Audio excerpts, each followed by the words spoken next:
નમસ્તે બાળકો, આજે આપણે હિન્દીમાં પાઠ 6 ભરત વિશે સમજીશું, જેના લેખક છે રાજા લક્ષ્મણ સિંહ। 1926 में आगरा में जन्मे राजा लक्ष्मण सिंह हिंदी, संस्कृत, अंग्रेजी, फारसी, बंगला और अरबी भाषा के भली भांति जानते थे। इनकी अनेक पुस्तकों का अंग्रेजी और हिंदी में अनुवाद हुआ है। कालिदास के अभिज्ञान सांकुलतम, मेघदूतम और रघुवंश के हिंदी अनुवाद में इन्हें पुरस्कार दिया गया है। कालिदास द्वारा लिखित मूल नाटक अभिज्ञान सांकुलतम का हिंदी में अनुवाद राजा लक्ष्मण सिंह ने किया था। प्रस्तुत पाठ उसी नाटक का एक अंश है। ऋषि काव्य में ऋषि कण्व ने आश्रम में शकुंतल का पुत्र भरत एक सिंह शावक के साथ खेल रहा है। आश्रम में रहने वाली 2 तपस्विनियाँ बालक को रोकने का प्रयत्न कर रही है। राजा दुष्यंत छुपकर इस मनोहर दृश्य का आनंद ले रहे हैं। बालक के प्रति सहज आकर्षण से वे रोमांचित थे। उनसे रहा नहीं गया और वे बालक के पास पहुंच गए, उसे गोद में उठाकर प्यार किया। वे सोचने लगे, काश यह बालक मेरा पुत्र होता। दोनों तपस्विनियों की बातचीत से उन्हें यह पता चला कि यह बालक उन्हीं का पुत्र है। यह जानकर वे खुशी से झूम उठे। इस एकांकी में 4 पात्र दिए गए हैं: बालक भरत, राजा दुष्यंत, तपस्विनी, पहली तपस्विनी और दूसरी तपस्विनी। पहले दृश्य में एक बालक सिंह से बच्चे को घसीटते हुए लाता है और 2 तपस्विनियाँ उसे रोकते हुए जाती है। राजा दुष्यंत पेड़ की ओर से उन्हें देख रहे हैं। बालक, अरे सिंह, तो अपना मुंह खोल, मैं तेरे दांत गिनूंगा। पहले तपस्विनी, ये हठीले बालक, तू वन के इन पशुओं को क्यों सताता है? हम तो इन पशुओं को बाल बच्चों की तरह समान रखती है। तेरा साहस बढ़ता ही जाता है। तेरा नाम ऋषियों ने सर्वदमन रखा है, सो ठीक ही है। दुष्यंत उनकी बातें सुनकर स्वयं से, आह, क्या कारण है कि मेरा स्नेह इस बालक की ओर उमड़ा सा आता है। दूसरी तपस्विनी, जो तू इस बच्चे को छोड़ न देगा तो सिंहनी तुझ पर दौड़ेगी। बालक मुस्कुराकर, ठीक है, सिंहनी का मुझे ऐसा ही डर है। मुँह चिढ़ाता है। दुष्यंत आश्चर्य से, यह बालक अवश्य किसी तेजस्वी वीर का पुत्र है। इसका मुख अग्नि के समान दमक रहा है। पहली तपस्विनी, हे प्यारे बालक, सिंह के बच्चे को छोड़ दे, मैं तुझे खिलौना दूंगी। बालक हाथ पसार कर, पहले खिलौना दे दो। लाओ, कहाँ है? दुष्यंत दूर से बालक की हथेली को देखकर स्वयं से, इसके हाथ में चक्रवर्ती के लक्षण हैं। उंगली पर कैसा अद्भुत जाल है और हथेली की शोभा प्रातः कमल को भी लज्जित कर रही है। दूसरी तपस्विनी, हे सखी श्रुवता, यह बातों से न मानेगा। जा, मेरी कुटिया में ऋषि कुमार के खिलौने के लिए मिट्टी का मोर रखा है, उसे ले आ। पहली तपस्विनी, मैं अभी लिए आती हूँ। जाती है। बालक, तब तक मैं इसी सिंह के बच्चे के साथ खेलूँगा। यह कहकर तपस्विनी की ओर देखकर हंसता है। दुष्यंत, आप ही आप, इस सुंदर बालक में खेलने को मेरा मन कैसा ललचाता है।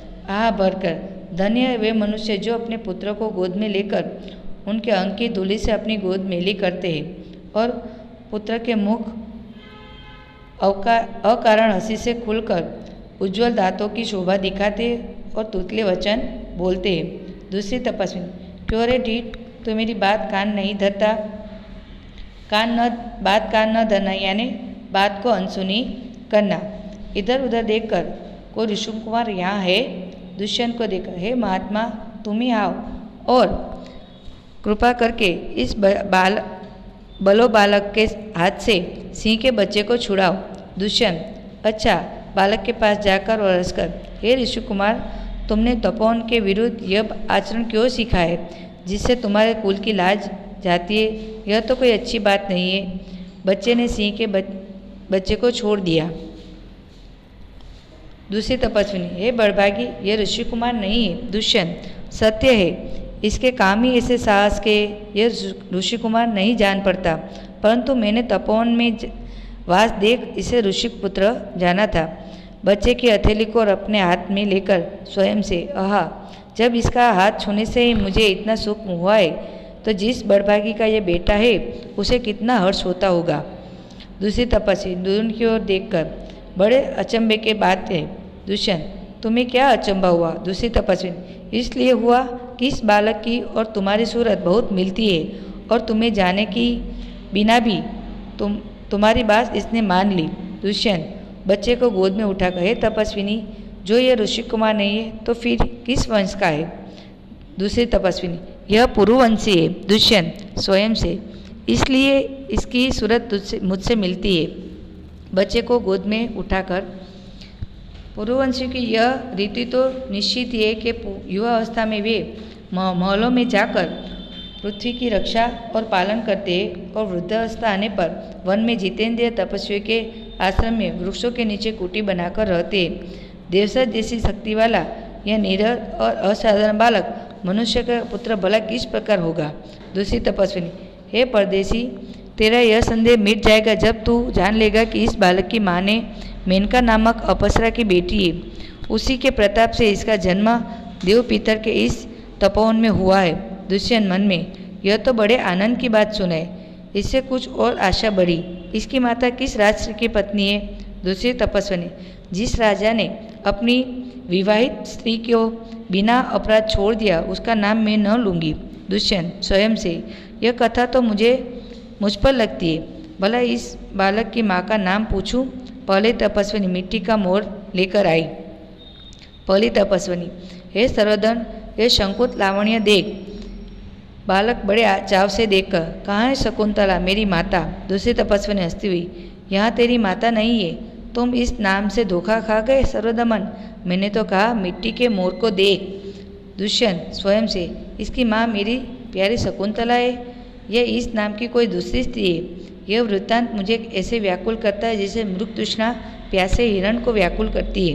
बालक खुश होकर, मुझे यह मोर बहुत अच्छा लगता है, खिलौना ले लेता है। पहली तपस्विनी घबरा कर, ओ बालक की बाँह से रक्षाबंधन कहाँ गया? दुष्यंत, घबराओ मत, जब यह नहर से खेल रहा था तब इसे हाथ से गिर गया था, सो वह पड़ा है, मैं उठाकर तुम्हें दिए देता हूँ। उठाने के लिए झुकता है। पहली तपस्विनी, अरे अरे मत उठाओ, इसे मत छूना। दूसरी तपस्विनी, ओ इसने तो उठा ही लिया। दोनों एक दूसरे को आश्चर्य से देखती है। दुष्यंत, यह लो, परंतु यह कहो कि तुमने मुझे इसको उठाने के लिए क्यों रोका था?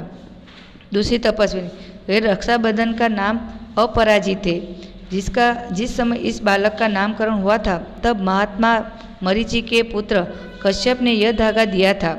इसका गुण यह है कि कभी यह धरती पर गिर पड़े तो इस बालक के माता पिता को छोड़कर इसे कोई दूसरा नहीं उठा सके। दुष्यंत, और जो कोई उठा ले तो क्या हो? पहली तपस्विनी, तो यह तुरंत सांप बनकर उसे डसता है। दुष्यंत, तुमने कभी ऐसा होते देखा है? पहली तपस्विनी, अनेक बार। दुष्यंत प्रसन्न होकर, तो यह मेरा मनोरथ पूरा हुआ, मैं क्यों ना आनंद मना। बालक को गोद में ले लेता है और પડદા ગીરતા है। तो બાળકો તમને આ પાઠ કેવો લાગ્યો? તમારે આનું સ્વાધ્યાય અને અભ્યાસ પોતાની નોટની અંદર લખવાનું છે।